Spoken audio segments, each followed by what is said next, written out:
આગળ વાત કરી મહત્વપૂર્ણ સમાચારની તો મહત્વના સમાચાર સામે આવી રહ્યા છે તેના પર એક નજર કરવામાં આવે।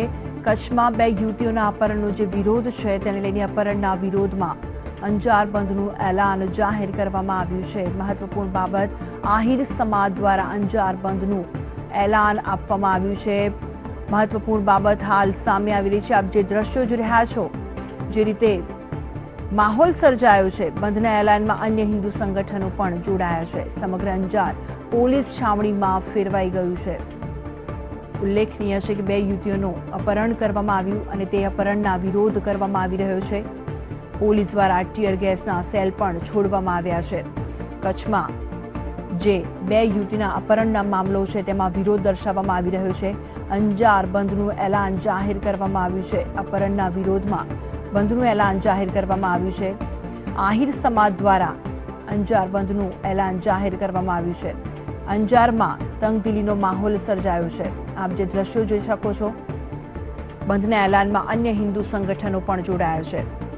અંજારમાં તંગદિલીનો માહોલ સર્જાયો છે। સમગ્ર અંજાર પોલીસ છાવણીમાં ફેરવાઈ ગયું છે।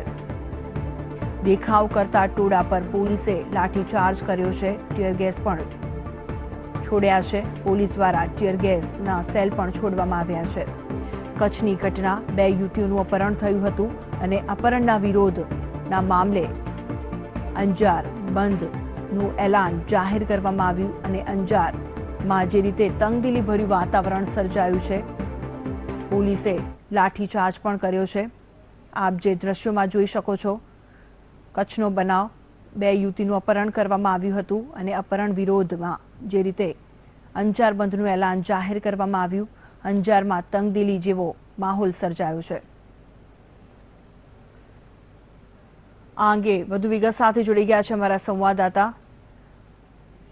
વિજય સોની। વિજય, જણાવશો શું વિગત છે આ અંગે?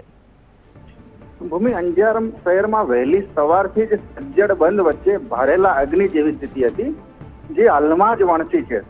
વિધર્મી યુવક દ્વારા બે યુવતીઓને ઉઠાઈ જવાની જે ઘટના હતી તે બાબતે દેખાવ કરેલા ટોળાને વિખેરવા પોલીસે લાઠીચાર્જ કર્યો છે અને હળવો પથ્થરમારો પણ થયો હતો।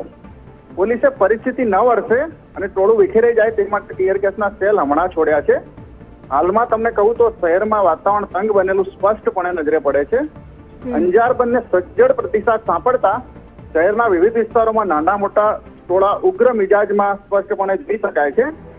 અને તમને જણાવું કે પોલીસ માટે પણ પરિસ્થિતિ અંકુશમાં લેવી એક પડકાર બની ગયો છે, કારણ કે લવ જેહાદ પ્રકારની આ જે ઘટના છે એની ગંભીરતા ગઈકાલે રાત્રે જ પૂર્વ કચ્છ એસપીને સમજમાં આવી અને આ ઘટનાની તપાસ અંજાર સીસીઆઈને તેમને સોંપી છે। અને અત્યારે પોલીસ માટે પડકાર એ પણ છે કે જે ટોળાનો જે આક્રોશ છે એ પ્રમાણે વિધર્મી યુવક અને જે બે યુવતીઓના અપહરણ થયા છે તેને શોધી કાઢવા માટે પોલીસ હમણાં તો આકાશ પાતાળ એક કરી રહી છે। અને તાજેતરમાં જ પશ્ચિમ કચ્છના એસપી, એસઓજી, એલસીબીની સમગ્ર ટીમ અંજાર આવી છે અને એ પણ પરિસ્થિતિ પર અંકુશ લેવાનો પ્રયાસ કરી રહી છે। ભૂમિ, આભાર વિજય, માહિતી આપવા માટે।